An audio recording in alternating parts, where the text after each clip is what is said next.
15 अप्रैल 2023 रात के करीब 10:36 उत्तर प्रदेश के प्रयागराज में स्थित कॉल्विन हॉस्पिटल के बाहर भारी भीड़ लगी हुई थी। पुलिस, मीडिया और कैमरों की चमक से पूरा इलाका गूंज रहा था।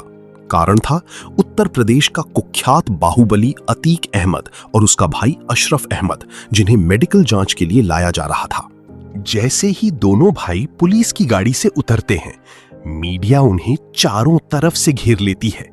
कैमरे लाइव चल रहे थे, पूरे देश की नजरें टीवी स्क्रीन पर थीं।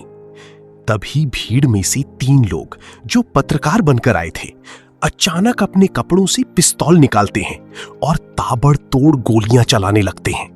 कुछ ही सेकंड में 5 बार विधायक और 1 बार सांसद रह चुका अतीक अहमद जमीन पर गिर चुका था। यह सब लाइव टेलीविजन पर हुआ और पूरा देश स्तब्ध रह गया। लेकिन सवाल था, आखिर अतीक अहमद था कौन? अतीक अहमद का जन्म 10 अगस्त 1962 को इलाहाबाद के कसारी मसारी इलाके में हुआ। पिता टांगा चलाते थे और परिवार आर्थिक रूप से कमजोर था।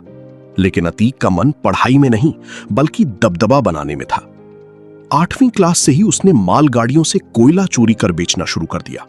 17 साल की उम्र में उसने पहली हत्या की और यहीं से अपराध की दुनिया में उसकी एंट्री हो गई। धीरे धीरे अतीक ने गैंग बना ली। वसूली, लूट और दबंगई से उसका नाम फैलने लगा।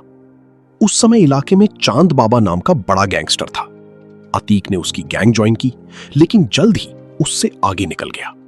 1989 में अतीक ने राजनीति में एंट्री की और इलाहाबाद वेस्ट से निर्दलीय चुनाव लड़कर जीत गया। विधायक बनते ही उसकी ताकत बढ़ने लगी।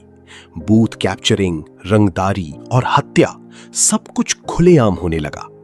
1989 से 2004 तक वो लगातार 5 बार विधायक बना।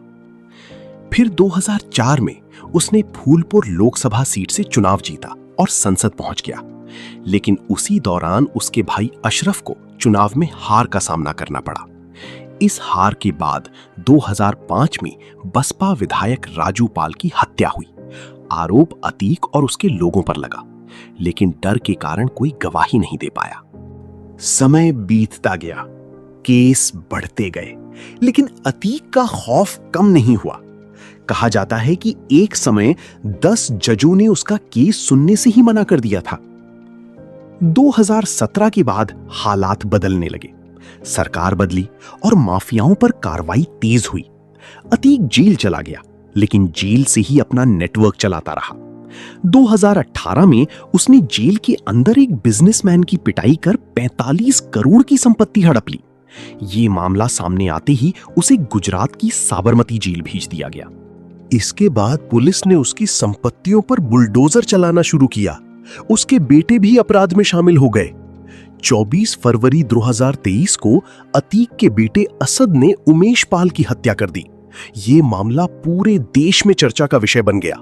सरकार ने कड़ा रुख अपनाया। एक एक कर आरोपियों के एनकाउंटर हुए।